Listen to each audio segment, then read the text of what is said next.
Smart phone ഉപയോക്താക്കളുടെ പ്രിയപ്പെട്ട messaging പ്ലാറ്റ്ഫോമായ WhatsApp ഒരു പുതിയ ഫീച്ചർ കൂടി ഇപ്പോൾ അവതരിപ്പിച്ചിരിക്കുകയാണ്. വോയിസ് നോട്ടുകൾ ടെക്സ്റ്റ് രൂപത്തിലേക്ക് മാറ്റാൻ സാധിക്കുന്ന വോയിസ് നോട്ട് ട്രാൻസ്ക്രിപ്റ്റ് ഫീച്ചറാണ് ആൻഡ്രോയിഡ് സ്മാർട്ട് ഫോൺ ഉപയോക്താക്കൾക്കായി ഇപ്പോൾ പുറത്തിറക്കിയിരിക്കുന്നത്. ഇത്തരമൊരു ഫീച്ചർ അവതരിപ്പിക്കാൻ വാട്സാപ്പ് തയ്യാറെടുക്കുന്നതായി ഏറെ നാളായി റിപ്പോർട്ടുകൾ വരുന്നുണ്ടായിരുന്നു. ഇപ്പോൾ റിപ്പോർട്ടുകൾ ശരിവെച്ചുകൊണ്ട് വാട്സാപ്പ് ഈ ഫീച്ചർ ഉപയോക്താക്കൾക്ക് ലഭ്യമാക്കി തുടങ്ങി. എന്നാൽ തുടക്കത്തിൽ ആൻഡ്രോയിഡ് സ്മാർട്ട് ഫോണുകളിൽ മാത്രമാണ് ഈ ഫീച്ചർ പ്രവർത്തിക്കുക.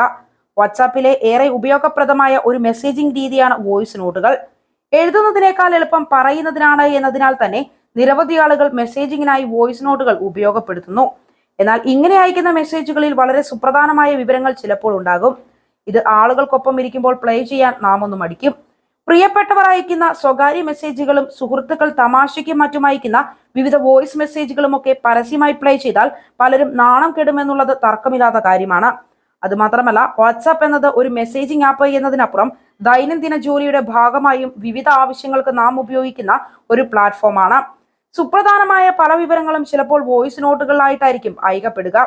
ഇത്തരം വിവരങ്ങൾ ടെക്സ്റ്റ് രൂപത്തിലാക്കുക എന്നത് അല്പം ബുദ്ധിമുട്ടേറിയ പണിയായിരുന്നു. എന്നാൽ ഈ പറഞ്ഞ പ്രശ്നങ്ങളെല്ലാം പരിഹരിക്കാനും വോയിസ് നോട്ട് ഫീച്ചർ കൂടുതൽ ആകർഷകവും ഉപയോഗപ്രദവുമാക്കാനും ഇപ്പോൾ വാട്സാപ്പ് പുറത്തിറക്കിയിരിക്കുന്ന വോയിസ് നോട്ട് ട്രാൻസ്ക്രിപ്റ്റ് ഫീച്ചറിന് സാധിക്കും. വോയിസ് നോട്ടിൽ പറയുന്ന കാര്യങ്ങൾ ഉടൻ തന്നെ ടെക്സ്റ്റ് രൂപത്തിലേക്ക് മാറ്റാൻ പുതിയ വോയിസ് നോട്ട് ട്രാൻസ്ക്രിപ്റ്റ് ഫീച്ചറിന് സാധിക്കുകയും ചെയ്യുമെന്നാണ് പറയുന്നത്. ഇന്ത്യക്കാർക്കും ഉപയോഗിക്കാൻ കഴിയും വിധത്തിൽ ഹിന്ദി ഉൾപ്പെടെ 5 ഭാഷകളുടെ പിന്തുണയോടെയാണ് ഇപ്പോൾ ഈ ഫീച്ചർ പുറത്തിറക്കിയിരിക്കുന്നത്. ഇംഗ്ലീഷ്, സ്പാനിഷ്, പോർച്ചുഗീസ്, റഷ്യൻ എന്നിവയാണ് ഹിന്ദിക്ക് പുറമെ ഈ ഫീച്ചർ പിന്തുണയ്ക്കുന്ന മറ്റു ഭാഷകൾ. ചാറ്റുകളിൽ വോയിസ് നോട്ടുകൾ ഉണ്ടെങ്കിൽ അത് ടെക്സ്റ്റ് രൂപത്തിലാക്കുന്നതിനായി ചാറ്റിൽ തന്നെ ഈ ഓപ്ഷൻ ലഭ്യമാകുമെന്നാണ് വിവരം. മൊബൈൽ ഉപയോക്താക്കൾക്ക് മാത്രമാണ് ഈ സൗകര്യം ലഭ്യമാവുക. വെബ് പതിപ്പ് ഉപയോഗിക്കുന്നവർക്ക് ഈ ഫീച്ചർ ഉപയോഗിക്കാൻ സാധിക്കില്ല. ഈ ഫീച്ചറിന്റെ സാധ്യതകൾ അനന്തമാണ്. ഉദാഹരണത്തിന്, ടൈപ്പ് ചെയ്യാൻ മടിയുള്ളവർക്ക് ഈ ഫീച്ചർ ഉപയോഗിച്ച് ആവശ്യമായ ടെക്സ്റ്റുകൾ തയ്യാറാക്കാൻ സാധിക്കും. വാട്സാപ്പ് വോയിസ് നോട്ട് ട്രാൻസ്ക്രിപ്ഷൻ എങ്ങനെ ആക്ടിവേറ്റ് ചെയ്യാമെന്നതാണ് ഇനി പറയാൻ പോകുന്ന കാര്യം. ആദ്യം വാട്സാപ്പ് സെറ്റിംഗിൽ ചാറ്റ്സ് എന്നതിൽ ക്ലിക്ക് ചെയ്യുക. അവിടെ ഈ ട്രാൻസ്ക്രിപ്ഷൻ ആക്ടിവേറ്റ് ചെയ്യാൻ ഒരു ടോഗിൾ ബാർ കാണാൻ സാധിക്കും.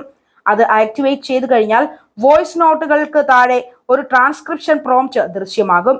തുടർന്ന് വോയിസ് നോട്ടുകൾ വരുമ്പോൾ അത് ട്രാൻസ്ക്രൈബ് ചെയ്യണോ വേണ്ടയോ എന്നതിനെ കുറിച്ചുള്ള ഒരു ഓപ്ഷനും കാണാനാകും. ട്രാൻസ്ക്രിപ്ഷൻ പ്രോംപ്റ്റിൽ ക്ലിക്ക് ചെയ്താൽ ടെക്സ്റ്റ് ഫയൽ ഡൗൺലോഡ് ചെയ്യപ്പെടുകയും വോയിസ് നോട്ടിന് താഴെ ട്രാൻസ്ക്രിപ്ഷൻ റിസൾട്ട് ദൃശ്യമാവുകയും ചെയ്യും.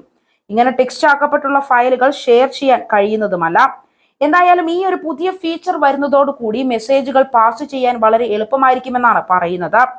ടൈപ്പ് ചെയ്ത് സമയം കളയാതെ വോയിസ് നോട്ടുകളായിട്ടാണ് അയക്കുന്നത് എങ്കിലും അത് ടെക്സ്റ്റിലേക്ക് മാറ്റാൻ കഴിയുമെന്നത് ഒരു സഹായം തന്നെയാണ്.